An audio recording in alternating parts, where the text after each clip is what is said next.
Hello friends, Radhe Radhe, जय श्री कृष्णा। कैसे हैं आप लोग? आई होप आप लोग अच्छे होंगे, स्वस्थ होंगे, मस्त होंगे और अपने अपने कामों में व्यस्त होंगे। तो मैं भी बहुत ज़्यादा व्यस्त हूँ। एक्चुअली मुझे सडनली ऑर्डर आ गया है एक कस्टमर का 10 प्लेट मोमो बनाने का और मुझे 1 घंटे का ही टाइम दिया गया है, जिसकी वजह से मैं बहुत जल्दी जल्दी लगी हूँ। 1 घंटे का टाइम बहुत कम समय होता है और मुझे 80 पीस मोमोज रेडी करने हैं और साथ में ही मुझे चटनी भी बनानी है। मोमोज का कटिंग वगैरह और मसाला मैंने रेडी करके रख लिया है। ये देखिए, काफ़ी समय लग जाता है फ्रेंड्स, बट मुझे हैबिट हो गई है और ऐसे टास्क मुझे मिलते रहते हैं, इसलिए मुझे कुछ लगता नहीं है।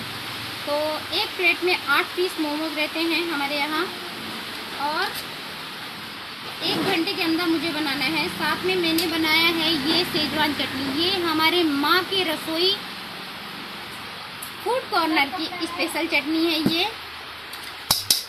तो ये बनाना है और इसके साथ मुझे बनाना है सूप और ये मोमोज जो मैं रेडी कर रही हूँ। और देखिए, भगवान भी, बारिश होने लगी है। आप लोगों को दिखाती हूँ, हमारे यहाँ कब से ही बारिश हो रही है और लगभग रोज ही बारिश हो रही है।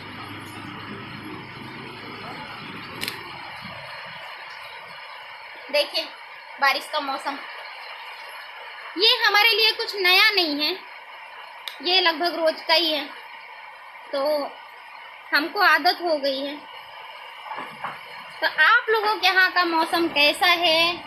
इतने बिजी होते हुए भी मैं वीडियो बना रही हूँ, आप लोग यही सोच रहे होंगे ना। लेकिन कोई बात नहीं, मुझे आदत है, काम करते करते ही मैं मोस्ट ऑफ द वीडियो बनाती हूँ। और आज मैं कुछ ज़्यादा बिजी हूँ, इसलिए मैंने तो एप्रन भी नहीं लगाया और ऐसे ही काम में लग गई। मुझे इतना भी समय नहीं मिला है कि मैं एप्रन लगा सकूँ। बस कमर कस के और लग गई हूँ वीडियो मोमोज बनाने में। और 1 घंटे में अभी सिर्फ 20 मिनट्स रह गए हैं और मुझे ये मोमोज स्टीम भी करना है। तो पता नहीं टाइम पे दे पाऊँगी कि नहीं दे पाऊँगी। इसके बाद पैकिंग भी बाकी है, आई होप दे पाऊँगी। मुझे आदत है, बट थोड़ा सा डर भी लग रहा है। अभी कस्टमर आ जाएगा और खड़े हो जाएंगे तो मैं क्या जवाब दूँगी। डर भी है थोड़ा सा, लेकिन कोई बात नहीं, थोड़ा टाइम रुक लेंगे। तो कैसे हैं आप लोग और आप लोगों के यहाँ का मौसम कैसा है? हमारे यहाँ तो बारिश हो रही है और लगभग रोज ही बारिश हो रही है।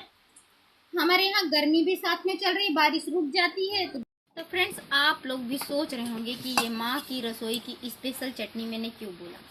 तो माँ की रसोई मेरे छोटे से फूड कॉर्नर का नाम है, माँ की रसोई। हमने बहुत नाम सोचा, फिर मेरे हस्बैंड को ये नाम सोचा कि माँ की रसोई रखते हैं, क्योंकि मैं ही यहाँ पे खाना बनाती हूँ। अब पता नहीं मुझे, लेकिन उनको कैसे सूझा ये नाम, बट उन्होंने ही इस फूड कॉर्नर का नाम माँ की रसोई रखा है।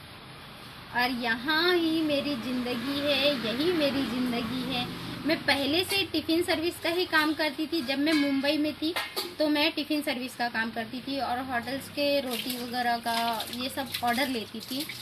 बट यहाँ आने के बाद ये गांव है, यहाँ कोई इंडस्ट्रीज़ वगैरह नहीं है, इसलिए मैंने सोचा कि चलो अब बहुत भटक लिए, अब अपना कुछ खुद का करते हैं। इसलिए मैंने ये फूड कॉर्नर चालू किया, क्योंकि मुझे खुद को बिजी रखना है, मुझे फ्री नहीं रहना है। मुझे फ्री रहना बिल्कुल पसंद नहीं है। और खाना बनाने में मेरा इतना ज़्यादा इंटरेस्ट है कि अगर रात को 3 बजे कोई नींद से भी जगा के मुझे बोलेगा ना कि चलो उठ जाओ खाना बनाना है, तो मेरी नींद उड़ जाएगी। मुझे इतना ज़्यादा इंटरेस्ट है खाना बनाने में। और पहले से ही मैं कुकिंग का बहुत ही ज़्यादा शौक है। शौक क्या है, क्रेज है, पागल हूँ मैं कुकिंग के लिए। और हमेशा सोचती रहती हूँ कि कुछ ना कुछ नई डिश बनाऊँ, कुछ अलग करूँ। पर अब टाइम बहुत कम मिलता है। अब हमारा 2 घर हो गया है एक तरह से। हम लोग रहते तो दुकान पे हैं, बट मम्मी दुकान पे हम लोग इसलिए रहते हैं क्योंकि यहाँ पे हमारी गाड़ी एक बार चोरी हो गई थी और इस चोरी के डर से हम लोगों को दुकान पे रहना पड़ता है। पर हमारा घर अलग भी है एक जगह पे, जहाँ की मम्मी पापा जी रहते हैं। तो सुबह 5 बजे हम लोगों को वहाँ भागना पड़ता है। हम सुबह 5 बजे जाते हैं और वहाँ जाके और हम वहाँ का सारा काम फिनिश करके फिर 12-1 बजे आने के बाद फिर मैं यहाँ पे शुरुआत करती हूँ अपने दुकान का। मतलब माँ की रसोई में एंट्री करती हूँ मैं लगभग 10, 11, 12 घर के काम के हिसाब से डिपेंड करता है कि मैं कितने बजे यहाँ पे आऊँगी। और अगर कोई गेस्ट आए घर पे तो छुट्टी भी कर देते हैं। हमारे यहाँ आए दिन कोई ना कोई पूजा रहती है। हर महीने की पूर्णिमा को हमारे यहाँ बड़ी पूजा रहती है। उस दिन भी या तो दुकान में नहीं खोलती हूँ या तो फिर शाम को 5 बजे के बाद खोलती हूँ। तो इस तरह से मैं चला रही हूँ। एक्चुअली हमारा फूड कॉर्नर किसी रेंट वगैरह पे नहीं है, ये हमारे खुद के ज़मीन पे है, तो इसलिए इतना ज़्यादा फ़र्क नहीं पड़ता है क्योंकि मुझे इसका रेंट नहीं देना पड़ता है। तो फ्रेंड्स बाय बाय, आज के लिए इतना ही, मिलते हैं नेक्स्ट वीडियो में। बाप रे 6 मिनट का कर दी।